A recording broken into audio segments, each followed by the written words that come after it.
Bon, je vais vous présenter ce soir un tuto pour Keylogger si vous connaissez ou pour voir comment ça marche. Donc Keylogger c'est un surveillance de votre clavier. Tout ce que vous marquez sur votre clavier, bah, vous allez savoir. Donc là je vais vous faire voir. Donc on va sur le moteur de recherche. Bien sûr c'est pas ça que je veux. Hop, Keylogger. Clubic bien sûr. C'est si vous prenez autre chose ça marchera pas. Donc c'est Clubic surtout, hein. Donc vous cliquez dessus.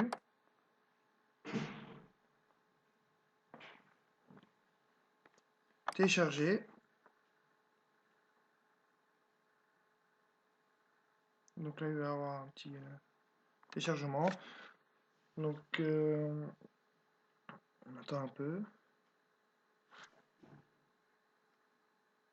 Ça dure pas longtemps, voilà, 9 secondes, même pas 10, 15, mais ça dure pas longtemps le téléchargement. J'ai vu plus rapide. Parce que moi, je n'ai pas internet, du coup. Donc, on attend le téléchargement. Pardon. Voici, donc vous cliquez dessus, un double-clic. Là, vous n'allez pas voir, ça va me faire oui. Mais vous n'allez pas voir. Parce que j'ai déjà essayé la vidéo et ça ne marche pas. Donc, je baisse. Là, vous allez faire, voilà, vous voyez pas. Du coup, là, on va mettre à jour.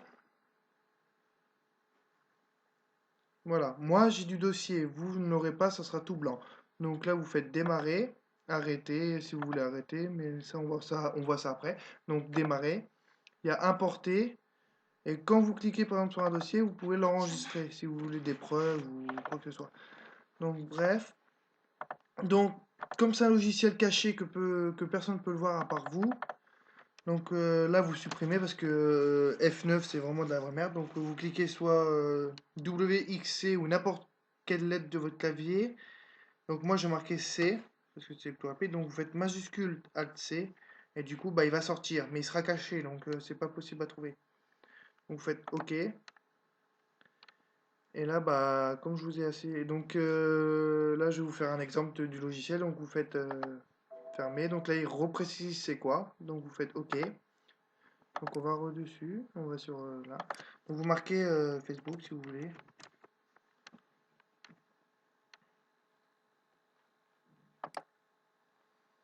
Facebook. Donc voilà. Et là on marque, par exemple, moi j'ai comme j'ai pas fait une adresse, j'ai une adresse mais je dis pas l'adresse, donc ça sera bidon@hotmail.fr. Par exemple le mot de passe ça sera Julien. Et du coup bah tout ce que vous pianotez sur votre clavier, bah le logiciel va l'enregistrer. Donc voilà, on va voir ça tout de suite. Donc comme si je fais connexion, bah il n'y aura pas de compte à ce machin, à ces logiques qui vont me dire que non. Voilà, ils me disent non.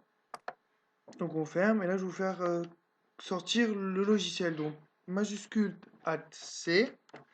Voilà. Donc je clique dessus, double-clic. Je vais tout en bas pour les derniers trucs qu'il y a eu. Donc là voilà, bidon. @hotmail.fr. Donc là je fais exactement pareil mais j'ai loupé un peu ma vidéo, mon tuto. Donc là je fais donc voilà, tout ce que j'ai marqué ça marche. Donc je vais essayer tout de suite si sur le bureau ça marche, je suis pas sûr. Je suis pas sûr du tout. Hop, j'essaye pour voir. Donc là 209, où ça serait bien marché. Voilà, donc je vois là, même sur le bureau ça marche. Et donc explorateur Windows, donc il a marqué n'importe quoi. Donc voilà, donc ça dit les dates, là, les heures. À quelle heure que vous avez démarré votre ordinateur, à quelle heure ça sera fini. Comme là, j'ai fini mon ordinateur à 22h43. Donc, il y a les dates, les textes, combien qu'il y a de textes, les tailles. Et voilà, donc sur quel démarrage internet que vous avez été. Moi, c'était sur Opera. Ça peut être sur Google et Mozilla. Donc voilà, donc capture d'écran, ça ne peut pas marcher, sinon il faut acheter. Donc, bah voilà, vous me dites si vous n'y arrivez pas ou laissez un commentaire. Merci.